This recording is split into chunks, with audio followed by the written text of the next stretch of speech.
Hi everybody. Welcome back to English 229. This is for our class on Wednesday, September 23rd, and we are in the midst of Frankenstein right now. And as you know, we are very soon transitioning into handing in some writing assignments. The first being journals, and your first journal is going to be about Frankenstein, and that journal is due on Monday, September 28th by midnight to my email via PDF. You can always submit in your journal early, and certainly if you needed additional time, just ask me and I'll be happy to grant you that time. Basically, I'm asking that you submit about a page or so of thoughts and reflections and questions about the text. You can use the information in the class videos. You can use some of the discussions in the discussion forum. I've been encouraging you to read the posts that not only you post, but also your classmates post, and my responses to all of those, so that you can get a sense of what we would have talked about in class discussion. And all of that is good information as well for things like upcoming writing assignments. And what we will be doing over the course of the semester is handing in journals for each of the major Gothic texts that we'll be reading. Feel free to reference what we've discussed thus far with Stephen King or Lovecraft, but you're not required to. And basically, you'll see that I will evaluate those journals informally, just for content, not for grammar or mechanics. So you can think of it as your note taking. You can even present it as bullet points if you'd like. And I'll return that to you graded informally on a check mark scale.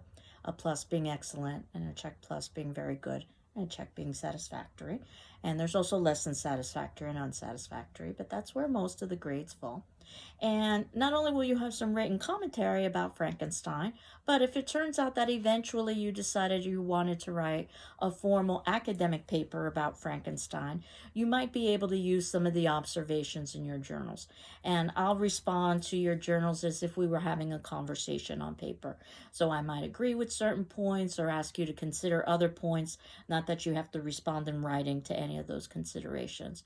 But hopefully just respond in a way that will spur some thought for you. And in relation to thinking about paper topics, we are still early in the semester, but what I've done is I've put suggested paper topics in the introductory section of our Moodle site, the top side of our Moodle site, under the area that says syllabus and other documents folder. And you'll see that with these suggested paper topics, they're very, very broad, because part of your assignment is to come up with a specific thesis, a particular point about one of the texts that you wanted to be able to pursue. That said, we've been talking about several ideas over the course of the semester that already you could incorporate into a paper. For instance, I suggested, I believe in the earlier class, that Walton and Victor share many similarities, and it's one of the reasons why these two characters are presented to us. So you could certainly write a paper about comparing and contrasting Victor and Walton. But what I ended up doing with the paper topics was to generate some very general themes for you to consider as we are going through the text. And then your job is to perhaps take one of those themes and to turn it into a thesis. You can also come up with your own paper topic. You don't necessarily have to follow my list of suggested themes. So feel free to adapt, combine, and certainly come up with your own topics. And I do ask that you run the topic by me before you do any serious composing, just so that I can give you a sense as to how it might work. And these topics are appropriate for not only our first paper, but our second paper. And basically, if you access the section above for paper topics, you'll see that both paper number 1 and paper number 2 are critical papers. In other words, I'm not requesting that you do a research paper. You consult outside sources. That said, if you have your heart set on a research paper, as I've oftentimes said to students, I'm not against the idea, but the research paper is something that we should discuss, because it's more than just putting together the arguments of other individuals, but it's also putting forth your own ideas as well. Paper length, I'm thinking approximately 4 to 5 pages, double space, 1-inch margins, but as long or short as it needs to be for you to create a good argument. But most people can do that in about 4 to 5 pages. And as I indicated, I've got a list of themes you can choose from, but you can create your own topic as well. In terms of quotation, because you are going to have to quote from the text, you should be using the MLA system, or the Modern Language Association system of parenthetical documentation. And that's something I'm hopeful that you've talked about in previous English classes. But we are also this semester going to talk a little bit about how to construct the paper and how to quote using the MLA. Hopefully that'll be review for you, but I don't want to assume that you already know this information, so I did want to cover it somewhat. And the syllabus talks about paper formatting specifications, double space, 1-inch margins, things of that nature, which again, I'm hopeful you would have talked about in another class. And basically, for paper number 1, which is going to be due maybe approximately midway through the semester or so, you would be addressing one of the earlier works or authors that we've talked about. So it could be Frankenstein, or it could be Edgar Allan Poe and his short stories, which is what's coming up next, or it could be Dr. Jekyll and Mr. Hyde. And then your second paper is going to be at the ending of the semester. And again, you can utilize the same sort of format in terms of length and documentation and the fact that you would be writing a critical paper. But you would be working on one of the latter texts in the semester. And that would be something like Lovecraft, or The Haunting of Hill House, or how we'll end with The Exorcist. That said, Dracula, probably, one of the most iconic texts we're reading this semester, is midway through the semester. So it sort of straddles both paper number 1 and paper number 2. So you could elect to write on Dracula for paper number 1, or you could elect to write on Dracula for paper number 2. The idea is, though, that each of your papers, paper 1 and paper 2, are talking about different texts over the course of the semester. And for the first paper, you have the option of revising the paper. So once you submit that into me via email, via PDF, we'll evaluate it for grammar and mechanics, as well as content, put a letter grade on it, return it to you. And if you wanted to earn a higher grade, you could take my comments into account and rewrite your paper, and you would get the higher of the 2 grades. You've got till the ending of the semester to do that, but the earlier the better for everybody involved. Paper number 2 is probably going to be due too late in the semester for you to have time to revise it. However, I have had students in the past who have submitted in their second paper early enough and convinced me that a revision would be to their benefit. So it's something that's possible. It's just not guaranteed in the way that paper number 1 is. And you can see in the list of themes, these are very similar to the sorts of themes and topics we talked about at the very beginning of the semester when we were talking about King and Lovecraft and trying to develop some criteria for what Gothic or horror might be. So themes like power or violence or the other, and the way that we've been defining the idea of the other is that which is alien or different from oneself. And that's oftentimes viewed as something that is dangerous and that can be viewed as enemy. Death and or rebirth. The supernatural. And we had talked about how Gothic texts at least suggest the supernatural, although they might oftentimes be filled with ambiguity as well, so that we could negate that supernatural explanation, that which defies the natural order. Sanity and or madness is a theme that we will see over the course of this semester. We were talking about whether external fear, the monster, or internal fear, the monster within us, or questions of our sanity happen to be more frightening, and perhaps both of them on different levels serve to frighten, particularly when both exist at the same time. And that's something that we can definitely talk about with Frankenstein when we talk about both Walton's state of mind and Victor's state of mind. Creationism, which is also another element that is true of Frankenstein, but also texts such as Dracula. The unknown, darkness, pursuit and or retreat, the idea of fear and or desire, and we often desire that which we fear, which is something that Stephen King talked about as well when he was talking about the possibility of us engaging in the taboo through our readings of the Gothic or horror. Egotism and monomania, that's definitely going to be the case in Frankenstein. Victimization, and oftentimes it's the female who's victimized, particularly in the early Gothic texts, which we will discuss. The wilderness, and just think about the idea of the beginning of that word, wild, which is untamed, And the idea that the wilderness as setting can be used symbolically. It's oftentimes been done that way in terms of fairy tales. The forbidden, again related to the idea of the taboo. Duality, or the doppelganger, the idea that there's doubling in text and that we oftentimes see a negative double of ourselves in the Gothic. Sexual imagery, and particularly when we get to a text like Dracula, we'll talk about all of the sexual imagery that appeared in a text that was written during the Victorian period, which was known very much for its sexual repression. Depravity, sin, hunger and or thirst, whether it be literal or symbolic, the idea that Dracula does have this never-ending thirst or hunger, but the thirst or the hunger for knowledge, for instance, or for power is something that we can see in many of these Gothic texts. Evil, lust, irrationality, passivity, chaos, and or disorder are just some of the elements that we've become accustomed to in terms of the Gothic that you could examine. And I've got a question here as well for you to consider, that a good question to ask yourself when you're writing a paper, or perhaps you're reading somebody else's writing, is, quote, have I, or has the author, said this as clearly, concisely, believably, or gracefully as possible, unquote.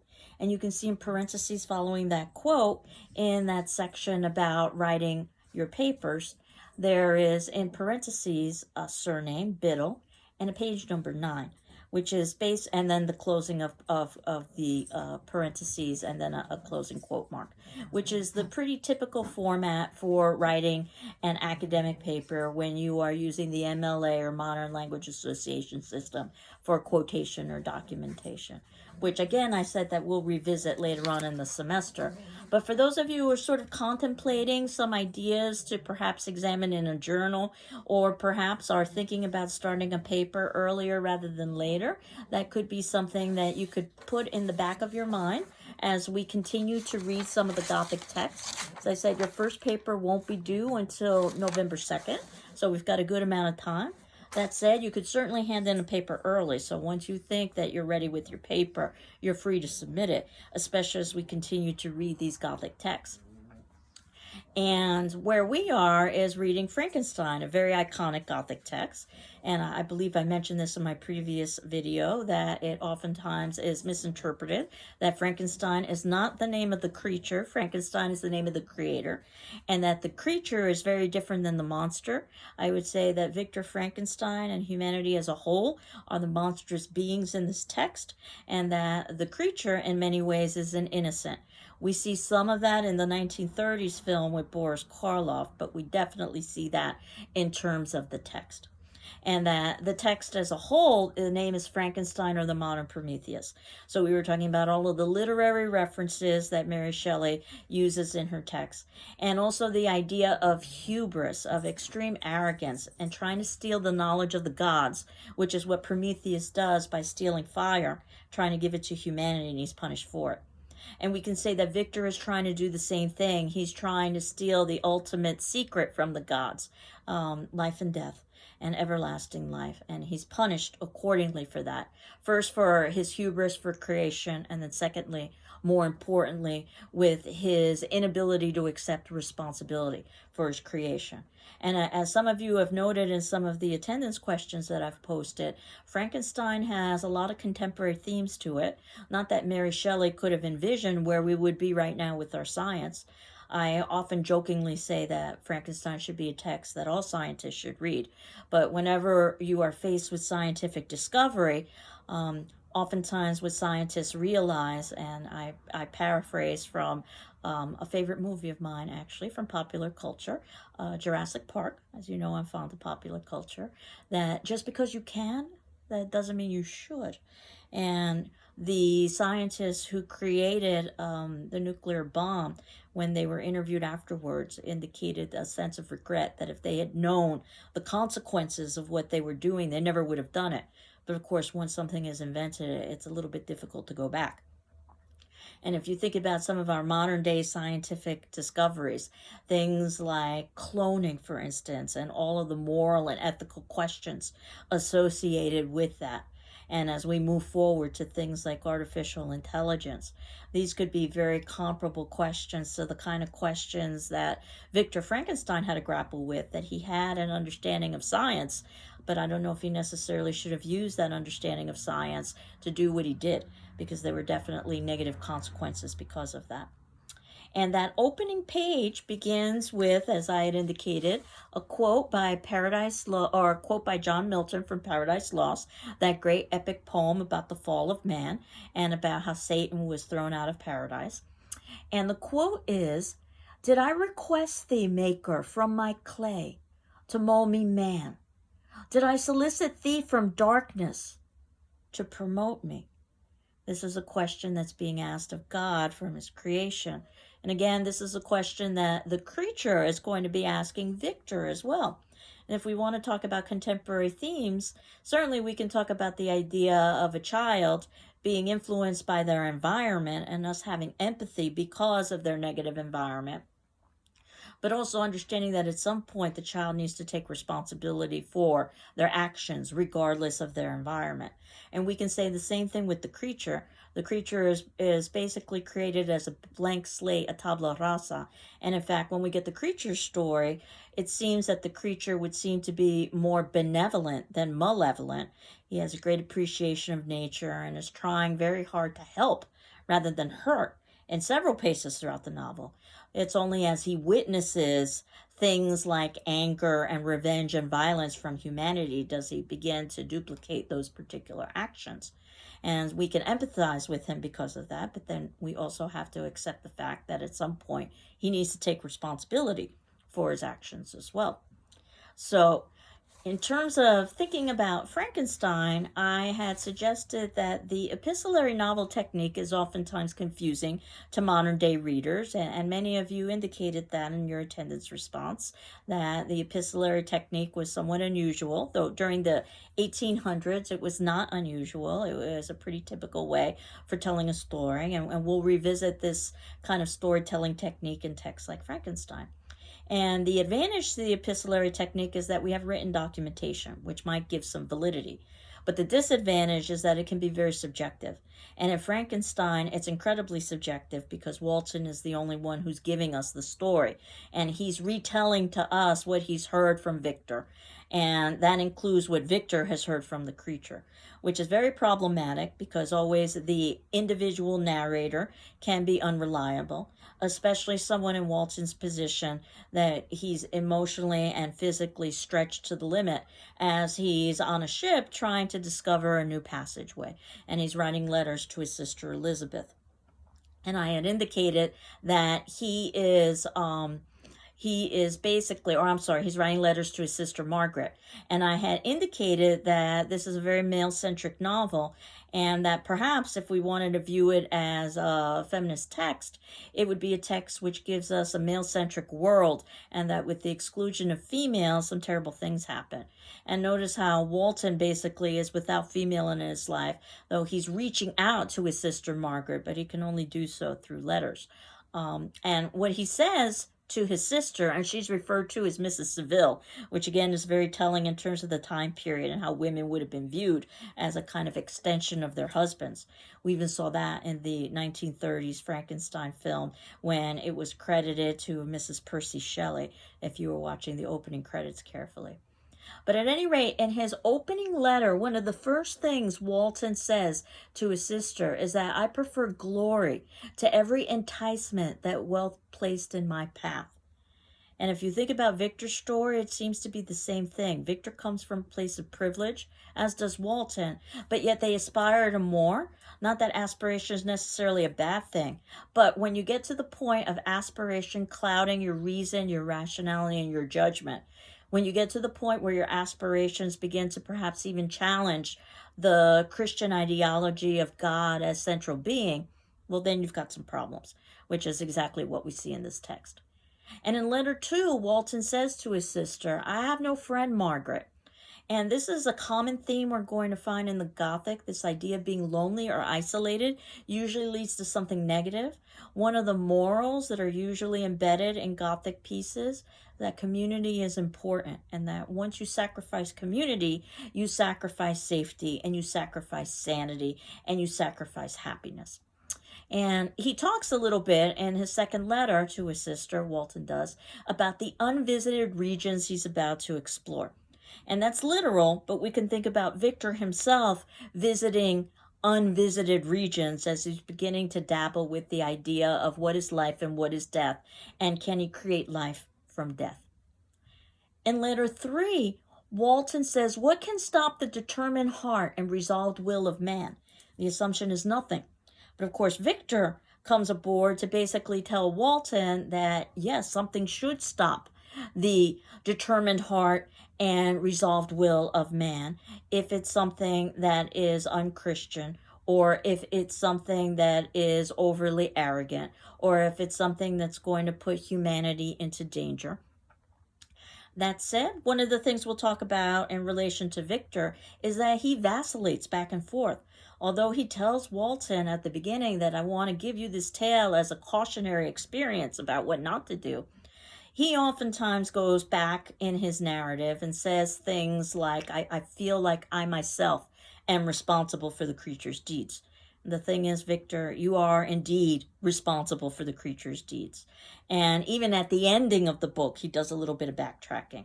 What I'm going to do today is talk about the first half of the book, and then I'll finish the book on Monday's class. So hopefully that would have given you all enough time to finish Frankenstein. And what I encourage you to do is to read ahead. So you should be reading Edgar Allan Poe's stories now, so that when we talk about that next Wednesday, you've got that read. And then when we're talking about Edgar Allan Poe, you're reading the next piece, which is Dr. Jekyll and Mr. Hyde. And embedded within there, I'm also talking about how to write a paper as well. But at any rate, in Walton's fourth letter, he begins to tell his sister how he came across an individual, that he was not, as the other travelers seemed to be, a savage inhabitant of some undiscovered island, but a European. And as progressive as Mary Shelley's text happens to be, in many ways it's an examination of how we often judge unfairly based on appearance. We'll see that with the creature, that the creature has a hideous appearance, but we see that he has a grand intellect, and he has a personality, and he is in many ways much more empathetic than any of the other characters. And in fact, you can talk about some of the great social ills of our society, things like sexism and racism, which are purely based on exteriors, rather than thinking about an individual. The isms, as we oftentimes call them in our society. So Shelley can be very progressive in that respect, but in other respects, she is a product of her time. I mentioned more than once that this is a Christian text because she comes from a Christian background. And also, it's very Eurocentric, the idea that European is superior to others. And we'll see that embedded throughout the story.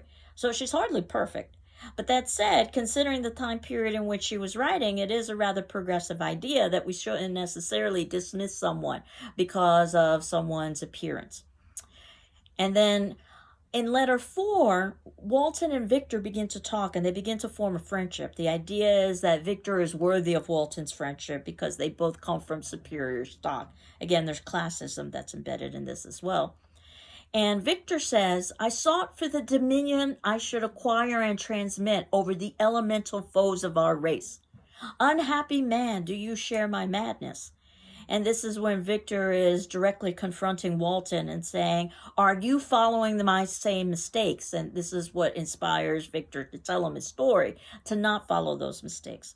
Of course, ultimately, the story is for us as reader, that we shouldn't engage in these sorts of mistakes. But we get this through the frame of a Walton. And then we finally get to chapter 1, Victor's story. And we're going to be there for most of the text. Until we transition over into the creature story, which is told by Victor. And again, Victor is telling Walton. And it's easy to forget this until we get to the ending of the novel. Especially because Victor's story is told in the I, which is how Victor would have told it to Walton. And Walton is transcribing this, which is also problematic. How accurate could his transcription have been? Particularly, again, considering Walton's mental and physical state. where his crew is about to mutiny, and he's trying to write down everything long after Victor has told him when he has free moments in the evening. So we could say that this entire tale happens to be a figment of Walton's imagination. And even if we were to accept the reliability of Walton's narration, we still have to wonder whether or not we can accept the reliability of Victor's narration. Because Victor, too, as the tale progresses, becomes emotionally and physically strained. So if we wanted to talk about a text that disintegrates upon itself, we could talk about Frankenstein in that respect.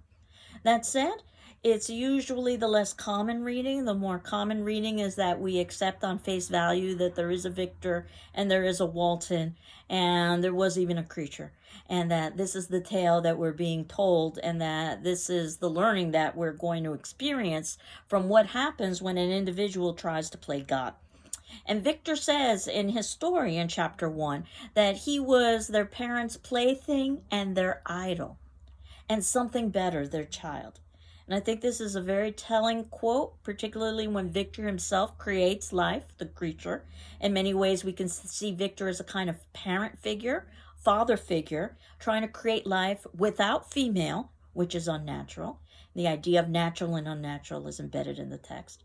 And also to create life when only really one entity from the Christian ideology should be able to create life, and that would be God. So again, we can see some of Victor's sins embedded in his creation. But when he says, I was their plaything and their idol, we can't help but think that this was the attitude Victor had when he created life, that he wanted something that was a plaything. And that said, there's great responsibility that comes with creating life that Victor negates, and that's one of the morals that happen to be embedded within the text, that the creation of the life is the least of it in terms of one's responsibility. And then Victor continues in chapter 1 talking about how his parents ultimately first met, and it turns out that their story is going to be very similar to multiple stories that we're going to be getting within the text about basically a orphaned girl who is taken under the wing of an older man. And I've talked a little bit about Mary Shelley's background. Mary Shelley's mother died early on in Mary Shelley's life, and many critics have read this text as her examination of what it means to be motherless, and also the examination of childbirth. Mary Shelley almost died giving childbirth, and it was not unusual at the time period for women to die in childbirth. It was considered this dirty, nasty business, and we'll perhaps see some of that evidenced in that creation scene when the creature is created. But basically, we find out that Victor's parents adopted also another motherless girl, and that this child was thin and very fair, and that this was the reason why the parents adopted her, that she was very different than the other children that had been adopted by this particular family, or that were part of this particular family. And that, in other words, because she's European, she's acceptable for the Frankenstein family. And Victor continues on and says, till death, she was to be mine only. That's a very prophetic statement. If you haven't gotten to the ending of the text, I won't give away too many spoilers. This child becomes Elizabeth, and she's raised as basically kind of Victor's sister, though of course they aren't blood relations, and they're referenced as cousins throughout the text, and eventually becomes Victor's fiancée. The idea that the parents wanted to have a union between the two, which was not that unusual during the time period, to have cousins marry, even first cousins marry, in order to be able to keep family wealth and family name. That said, keep in mind that there is no blood relationship between Victor and Elizabeth, so it would be even less scandalous, not that it would have been scandalous in the first place, for their union. And arranged marriages were quite common during this time period. So basically, she's raised as a mate for Victor. Keep this in mind when we start talking about the creature and some of the demands that the creature is going to have of Victor later on in the text. Victor goes on in the second chapter saying that the world was to me a secret which I desired to divine. It was the secrets of heaven and earth that I desired. And I had referenced Dr. Faustus in the previous class, the Renaissance story about a scholar who has unlimited knowledge and is still not satisfied. So he makes a deal with the devil so that he can have the knowledge of the gods. And basically he squanders the knowledge, and eventually the devil comes and collects Faustus's soul. And it's a tragedy and a cautionary tale for us. If nothing else, don't make deals with the devil. It never goes well. But nevertheless, this idea of Victor saying that the world was to him a secret that he desired to divine is part of that arrogance or hubris that he will be punished for, and that Dr. Faustus was also punished for. In chapter 4, Victor says that in order to do this, I shunned my fellow creatures as if I had been guilty of a crime. Two things here. Yes, he is guilty of a crime based on the actions that he's engaging in. And secondly, the idea of shunning his fellow creatures, isolating himself from humanity, there are only going to be negative consequences for that. And Victor talks a little bit about how distraught he is upon his mother's death, his mother serving as a caretaker for the family as disease ravages the family, and then ultimately she succumbs. But luckily, Elizabeth does not. And one could probably consider the fact that that death, Victor's mother's death, in part helped to inspire him to try to create life from death and to basically divine the secrets of heaven and earth. It's not until we get to chapter 5 that we get that iconic creation scene, which is very much played up in the film. Censors removed the line where the creator says, "And now I'm a god," because it was considered to be too scandalous at the time period. The creation scene is what inspired Mary Shelley to write this particular piece. She originally, in a night of ghost storytelling competition, had a dream about the creation scene. This was a time period as well where electricity was a rather new invention. So that also is embedded within her text, as well as her dream about creating this creature. And if you read the creation scene in chapter 5, you will see that that creation scene is very different than what we get in the film, if for no other reason, the idea of the creature's appearance is very different. And I wanted to read this to you. This is the beginning of chapter 5. It was a dreary night of November. And already I can tell you that the setting is very appropriate. Nighttime in November. The idea of darkness. That I beheld the accomplishment of my skills. With an anxiety that almost amounted to agony, I collected the instruments of life around me, that I might infuse a spark of being into the lifeless thing that lay at my feet. Let me stop here for a second and remind you that Victor's been visiting charnel houses in order to be able to get parts from corpses. So this is a rather macabre thing that basically is just glossed over in terms of the text. It's one of the reasons why I oftentimes highlight that this text, in my opinion, falls more in the realm of Gothic than science fiction, just because of all of those macabre elements.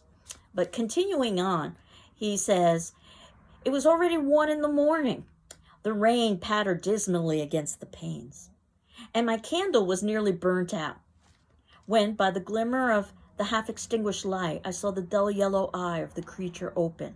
It breathed hard, and a convulsive motion agitated its limbs." And I'll stop here and say, if you'll remember what Lovecraft said about atmosphere, this is the perfect atmosphere for a Gothic text. And then he goes on and he says, "How can I describe my emotions at this catastrophe?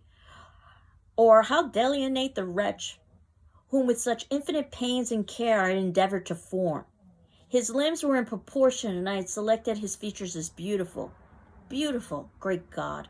His yellow skin scarcely covered the work of muscles and arteries beneath. His hair was of a lustrous black and flowing. His teeth of pearly whiteness. But these luxuriances only formed a more horrid contrast with his watery eyes, that seemed almost of the same color as the dun white sockets in which they were set, his shriveled complexion and straight black lips." Very different from the iconic Boris Karloff square-faced, bolted Frankenstein that we know. That said, I think that for the time period, the 1930s film was a makeup marvel and has created, for better or worse, that iconic image that we can even find on breakfast cereals now, when you think about something like Frankenberry. But that said, this creature is very different, and I always wonder, why create a creature so large, something that you can't control? It's one of the reasons why parents have control over children, is that children are smaller physically. There is an explanation in here. I don't know if it's necessarily the best explanation. I did talk about how sometimes Shelley drops the ball a bit with some of her analysis, but that the idea that he could work more quickly if the parts were larger. I do think about our current technological advances in our society and how often the technology starts large and gets smaller and smaller. So perhaps there is a certain level of truth to this. But at any rate, that iconic creation scene in chapter 5 basically leads to a shift at that point, because the creature disappears and Victor is horrified and falls into illness. Notice how often illness is a part of this text. There's a lot of swooning and fainting, and Victor's best friend, Henry, basically has to care for him. And in fact, we'll revisit Henry and Victor's friendship next class, but they do seem to be terribly close, perhaps even closer than Victor happens to be with his own sister slash cousin slash fiance, Elizabeth. And some have even suggested some homoerotic tendencies in the book. I'm not so necessarily sure about that, but I do know that in the 1800s and in the Romantic period, it was not that unlikely to have a very close male relationship. But that said, and not necessarily have it have a sexual connotation. But that said, Victor and Henry's relationship is quite interesting, which we will discuss next class. And after that creation scene, basically, Elizabeth is writing letters to Victor. And notice again how often we're getting a tale from letters. Again, modern day parallels, I suppose it would be somewhat comparable to posting on social media in order to be able to communicate with family and friends. But that said, there is a place in chapter 6 where I do think that Shelley is illustrating a little bit of weakness in her writing. When she says to Victor, you remember Justine, don't you? She was a great favorite of yours in our family. And the reality is that if this character was really that important to Victor and a great favorite of his, he wouldn't need to be reminded of her, now would he? The reality is that this is for us as reader to introduce this new character, Justine. Notice her name and how it sounds like justice. And we find out in chapter 8 that basically she's been framed by the creature for killing Victor's sibling. And the idea is that Justine confesses even though she's innocent. And she says, I confess, but I confessed a lie. I confess that I might obtain absolution. In other words, she's intimidated into confessing by the religious Christian authorities of her time period. She's threatened with hellfire. And that's how important religion was at the time, particularly for female during the time period, so that she's able to be manipulated into confessing into a crime that she does not commit. Now, Victor is probably well aware at this point that his creature is responsible. Certainly, as the novel goes on, he becomes more and more aware.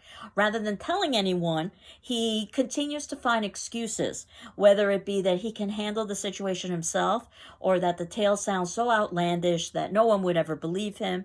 But again, this says a great deal about Victor's character, or shall I say lack of character, in terms of not taking responsibility for the creature, nor for the individuals that the creature will ultimately be hurting throughout the text.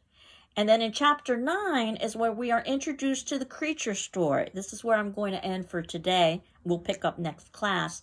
And we see that the creature is incredibly articulate and erudite. He appreciates nature and the natural world. This is where we get embedded within this story, that great psychological debate of how personalities form. Nature versus nurture. Is it that someone is born a particular way? That's their nature. Or are they nurtured? Is it their environment that creates them? It's probably a combination of the two. But in terms of the creature, definitely his nature seems to be one of goodness, as we'll talk about next class. And it's only through nurturing, or a lack of nurturing, that he turns into something that could be considered monstrous, or at the very least acting in a monstrous way. The creature appreciates nature, engages in benevolent activities, teaches itself language, uses reason, and oftentimes compares himself to both Adam and Satan, which is part of the biblical references to Paradise Lost that we will be revisiting again. So that gets us up to chapter 9, and we will put closure to the text next class on Monday. For today's attendance question, which would be due for on Thursday, the 24th by 8 a.m., but if you need additional time, please just ask me. I wanted you to identify an important quote that you found in Frankenstein and discuss why it seems to be important to you. So this is a question that you can answer regardless of where you are in the text, whether you're still trying to make it through the text as a whole or if you've completed the text. And you can just identify one. I note there are multiple important quotes. My hope is that you all choose different quotes and your reasoning why. And again, you can read your classmates' responses as well as your own, and that should give us a good overview of the text itself. And we'll also revisit the idea of writing a paper too over the next several classes. So I hope you're well. I'm well. And we'll continue on with Frankenstein. Take care.